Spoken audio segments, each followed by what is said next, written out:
Good morning, everybody. It is Thursday, March 9th, 2023, 5:45 a.m. Pacific Time, and we will go ahead and kick off yet another Ask Me Anything. Got my coffee, got my baby monitor, and life's good. Family's asleep. Family's asleep for now. Little girl has not been sleeping well, but anyway, let's go ahead and dive right in. All right, I've got the questions called up here, and all right, first most upvoted question is from Casey P. And Casey asks, one of my favorite things to do while traveling is drop into other gyms and find interesting places to work out while out of town or on vacation. What are your 3 favorite gyms you have worked out at while traveling or out of town? Okay, most upvoted question. Everyone loved it. All right, I'm the oddball because I don't do that. It's not really my thing.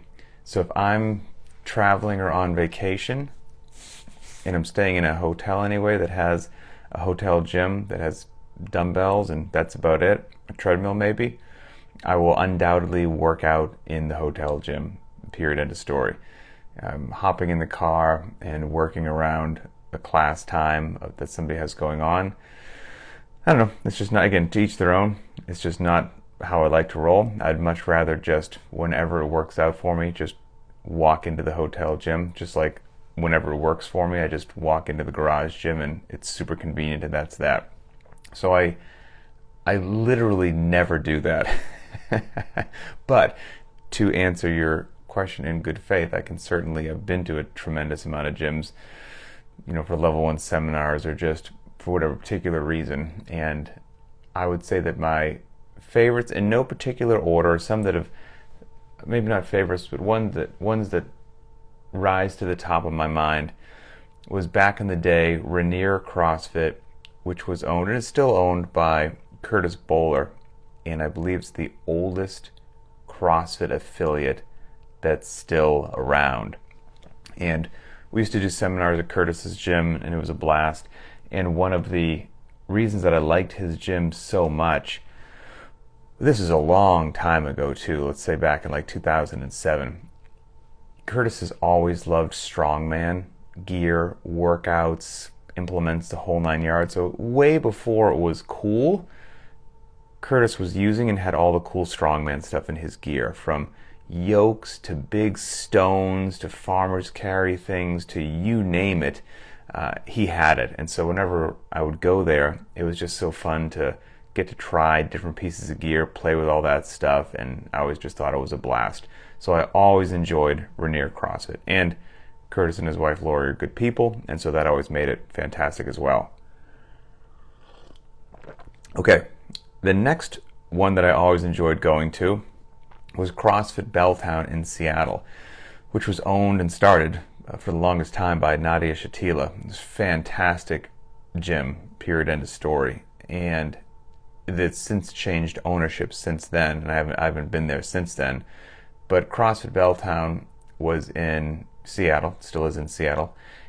But the facility itself, it was, I don't even know how to describe it. It was a gorgeous facility that looked like a gym merged with some sort of high-end, beautiful space that you would see in a movie. I mean, they had their priorities right. Everything had to be about the community, the athletes, and the gear and the space that you could get in a fantastic workout there. But once that was done and nailed it, then they shifted their attention to just all the aesthetics of the space, from the light fixtures to wood to decoration. I mean, it was a gorgeous, gorgeous facility. And it might look exactly like that right now. Like I said, I haven't been there in quite some time, so we'll see. And then the other one that always treated me well was, I'm from Massachusetts, born and raised there, and so every now and then when I would go back home to visit my family, I would usually work out in the basement of my old parents' house and whatnot, with whatever just miscellaneous gear that we had there. But when I would feel the need to get out and stretch my legs or whatnot, I'd hop in the car and I would drive to CrossFit New England. And CrossFit New England was always super kind, super welcoming to me. Always enjoyed being there. Good people, had a blast, and that was always fun. So I would say those are my top ones there. The ones that, I had a really good time at. It's funny, and I won't drop any names on this. One of the very, very few times that we were on a family vacation, this was a couple years ago.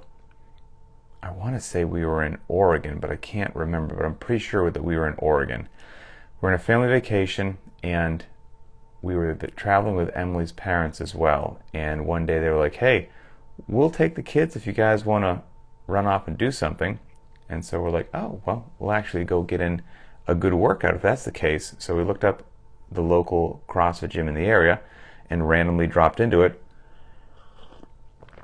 And as if by chance, my worst nightmare, they do that stuff that I always say I don't think that you should do and drives me crazy and isn't a good idea, of a rushed warm-up.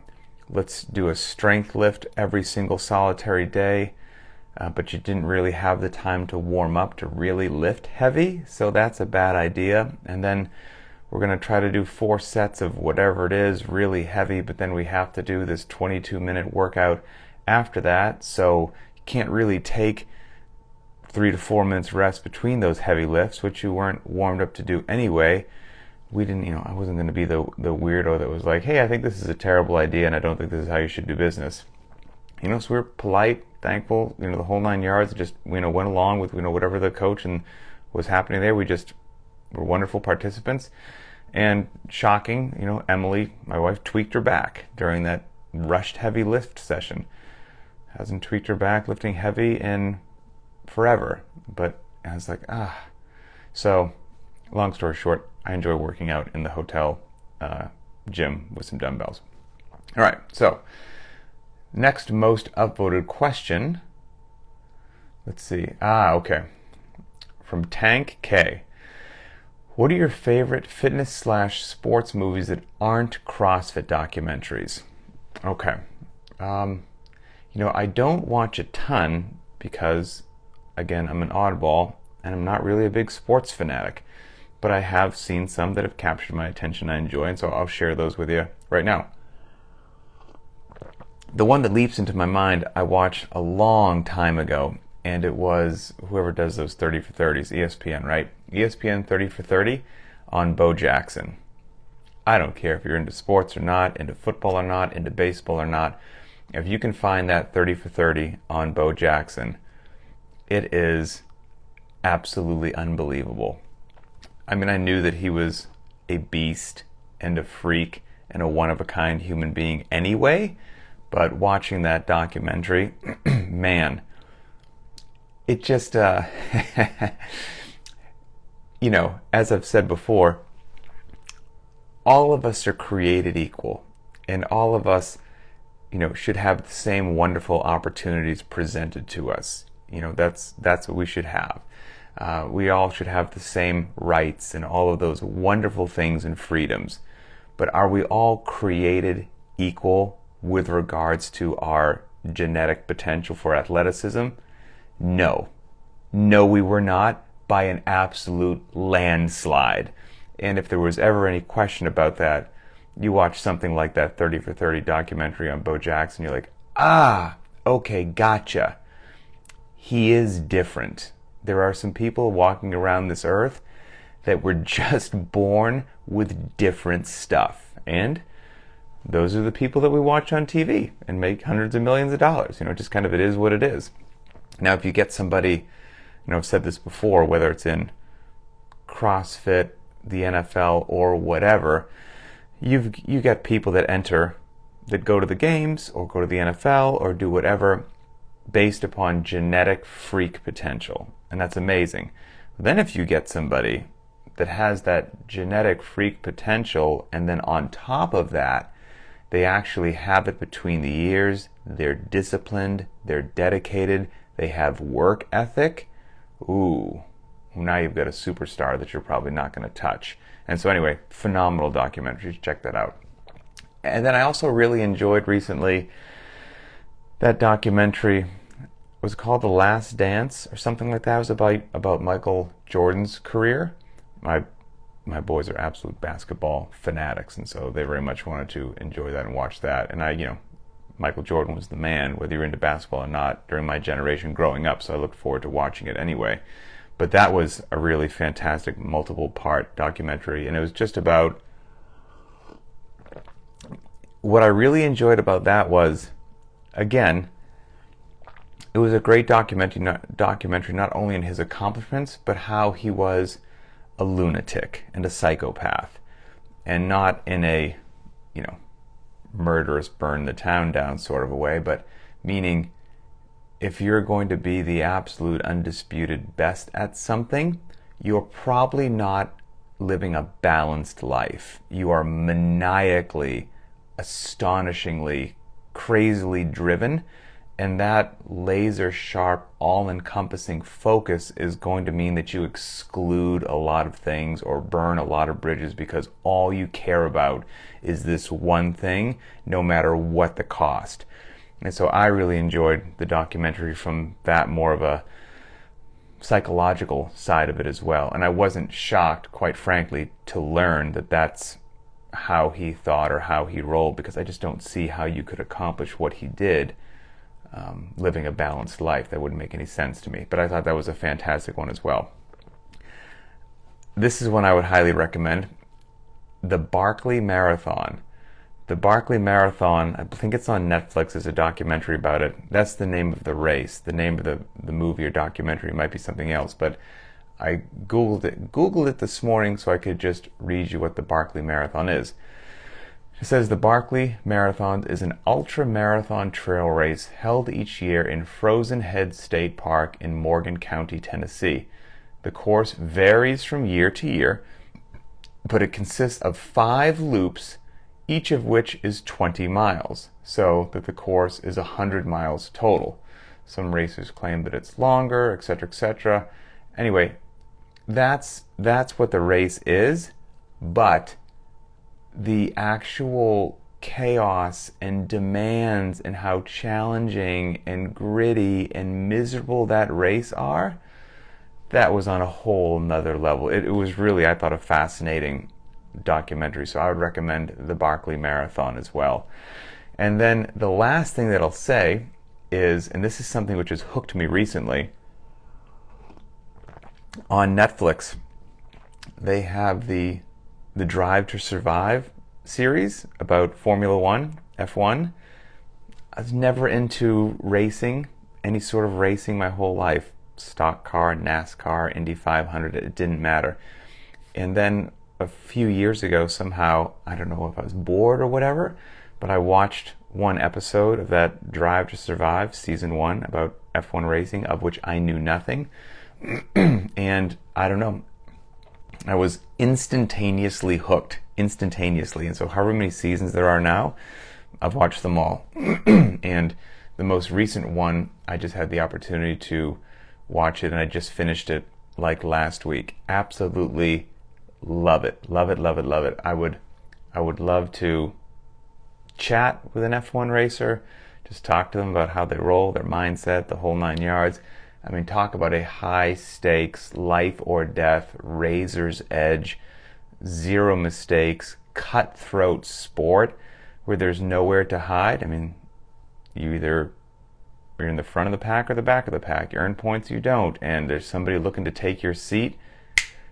If you mess up in the least way, and even like the pit crews, they do something absolutely ridiculous with the pit crews where those cars will come in and they'll change all 4 tires and fill the thing with fuel. And I don't want to exaggerate, but they do something like change all 4 tires and fill the thing with fuel in 1.5 seconds or something like that. It doesn't even make any sense. It makes no sense at all.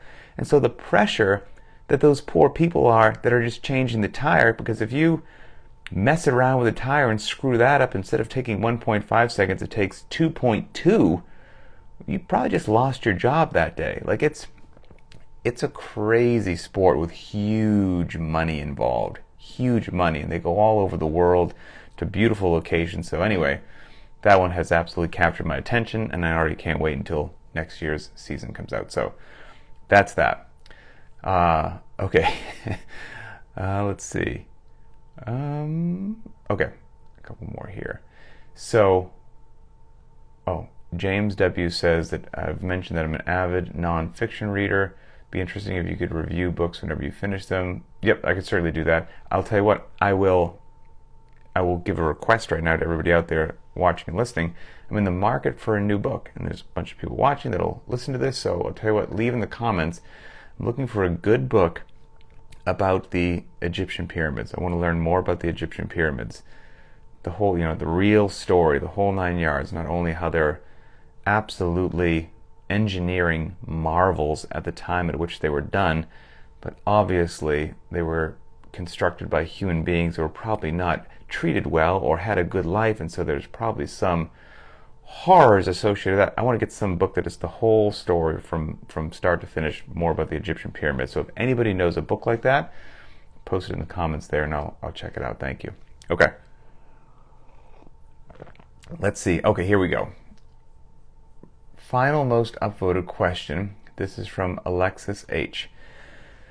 What are your top tips for being successful with working out early in the morning? I'm a nurse. I recently started a new job that has changed my work hours considerably. I'm basically out of the house at 7 in the morning and back at 7:30 p.m. Wow. I'm sorry.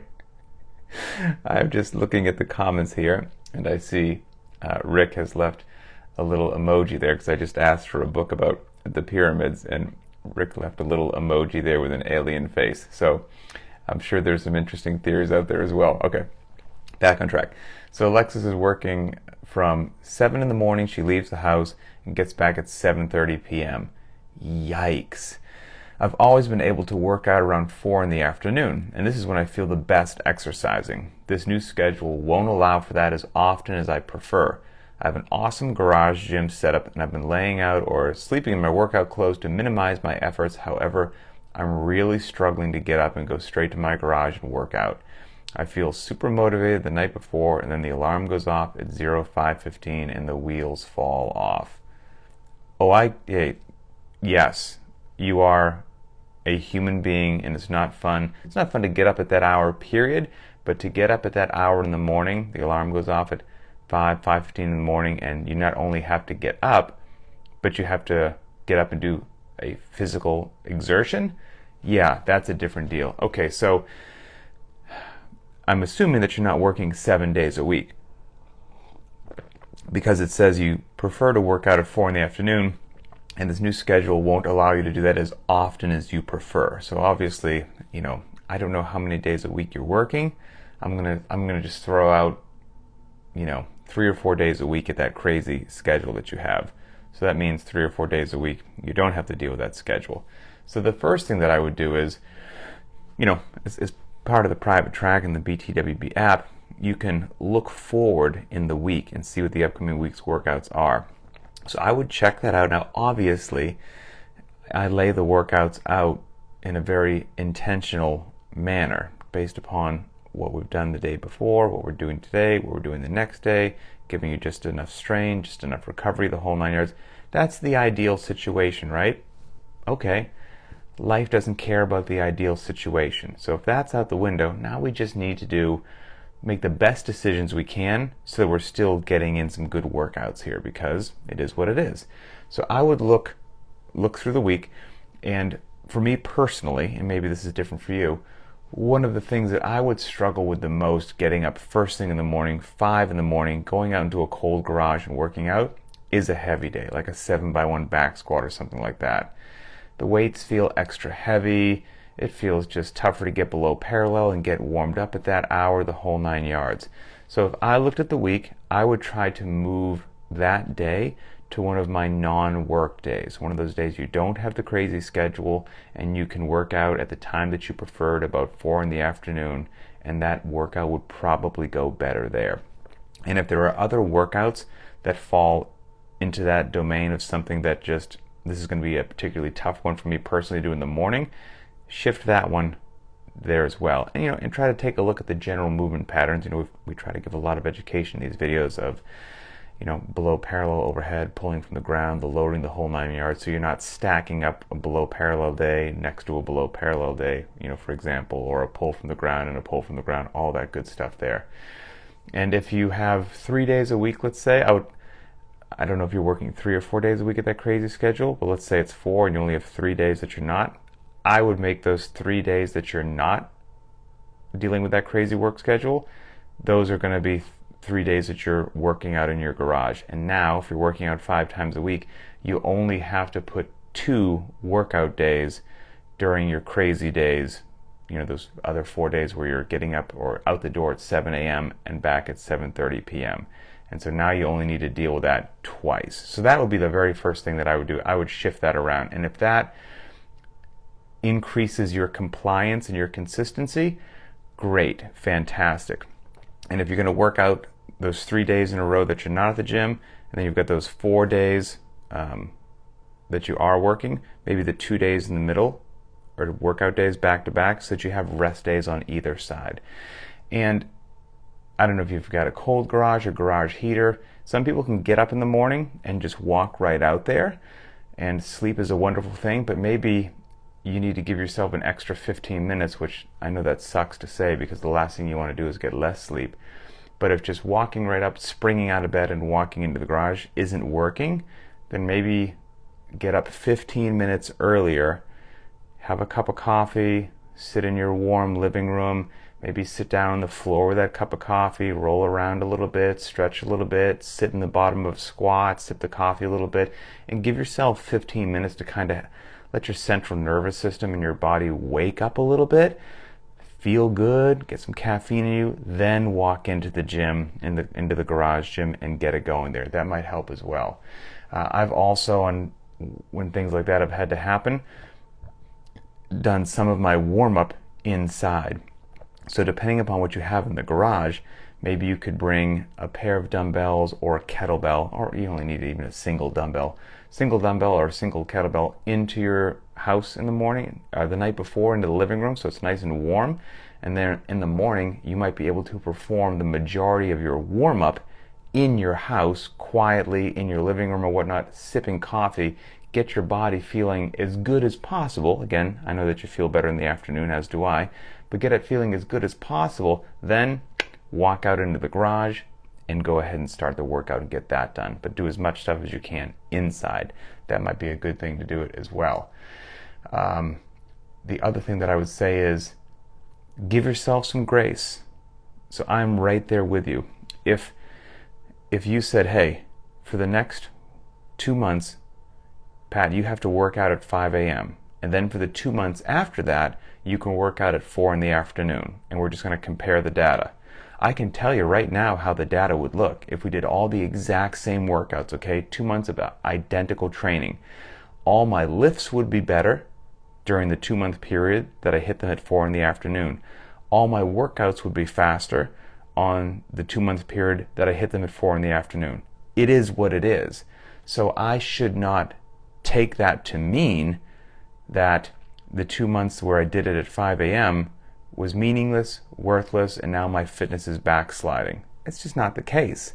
It's just a less desirable schedule, or my body's not really fired up at that time, my mind's not really fired up, and the results are just a little bit less than they would be someplace else. So I would give yourself some grace and don't worry about it. If you've got a previous time for Helen, you've done Helen the last 3 times it's come up at 4 in the afternoon, and you know what those times are, and Helen comes up next week and you have to do it at 5 a.m. and you're 40 seconds slower than you ever have been in your life, but all those previous times were at your wonderful time at 4 in the afternoon, and now at 5 a.m. you're 45 seconds slower, who cares? Who cares? Disregard that. I would consider, now that you're working out at a totally different time, everything's a brand new PR. You've got a Helen time for 4 in the afternoon, Helen time for 5 in the morning.